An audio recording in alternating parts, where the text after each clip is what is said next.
act, even though they had been dead for many years. We spoke about how this particular Gemara, we didn't go into details. Mordechai had mentioned something about this, but I maybe recall a specific Gemara which talks about how gardeners were digging around in the yard of Rav Nachman, I believe.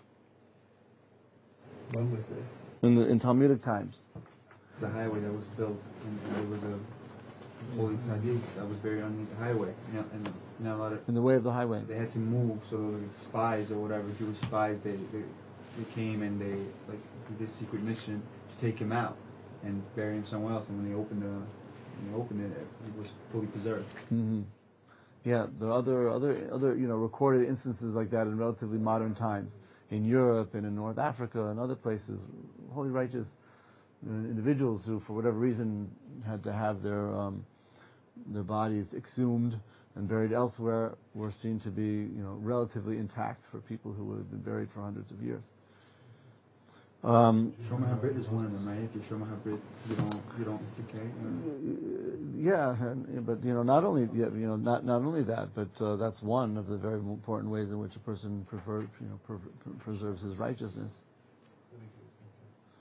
The particular story in the Gemara is quite odd. It's quite particular. It's quite strange, really. But that's what's recorded.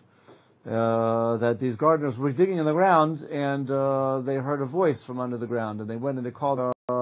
As it turned out, the rabbi who these gardeners were working for ended up having some type of a conversation with the dead remains of another rabbi that was buried there somewhere in his property, and they were discussing this notion, and I believe it is that actually Gemara itself, which is probably what the author here is referring to, but I'm pretty sure the Gemara there itself says that even though the bodies are intact, they'll nevertheless have to undergo decay before resurrection. There's another very strange Gemara which talks about a particular magician or wizard who was digging around in a Jewish cemetery trying to take clothing from the bodies, and he opened up the grave of a particular Talmudic sage there. And what happened was this sage reached out and grabbed hold of the wizard's beard, and the wizard couldn't get loose, and he started screaming and crying for help. And another rabbi came by and ordered the rabbi in the grave to let the wizard's beard go. The same grave, trying to get the clothing of this rabbi. And the same thing happened. The rabbi reached out, took hold of his beard, and wouldn't let him go. And this time the rabbi came back, and he ordered the rabbi to let go of the beard, but the rabbi wouldn't let go. He ordered, he wouldn't let him go this time, so he had to bring a pair of scissors, the Gemara says, and he cut off the wizard's beard. And he was freed.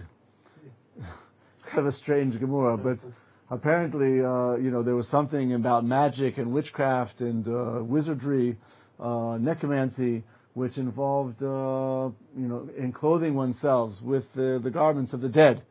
And that would somehow envelop the person with the spirit or the power of the dark side. And in this way, he could do types of magic and witchcraft and things like this. So this magician was looking to get some clothing off the dead. That dead person's clothes, that would probably be very, very powerful.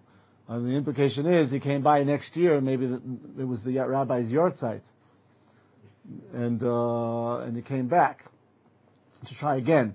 And which would explain why the other rabbi also came back, thinking that maybe the wizard, but this time the rabbi wouldn't let him go because he realized this wizard was very wicked.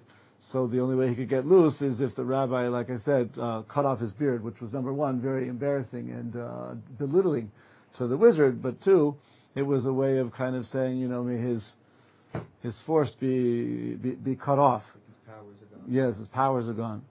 So in any case, two very, very strange, difficult to understand Gemaras, but nevertheless discuss this idea about how bodies can remain intact and to a certain extent, in very extreme examples perhaps, even maintain some type of vitality. I don't know exactly what's going on there. The Gemara might be metaphorical, right? It could be that that the person was burying in the grave, and the rabbi metaphorically reached out his hand and took hold of his beard, by which the Gemara means to say somehow he was able to freeze, neutralize this person from digging around and tampering with the dead, until the other rabbi came by. There was some type of vitality to this dead body that was there.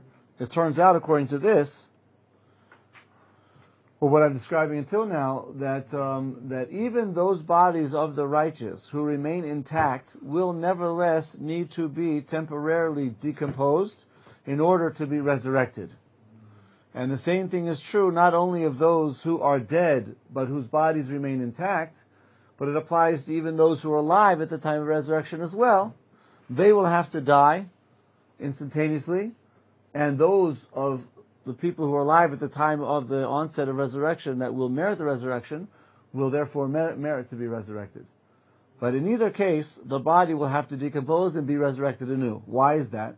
In the case of the righteous, whose bodies remain intact, or in the case of the other people who are alive at the time of the resurrection, why is it the body has to undergo this type of decomposition?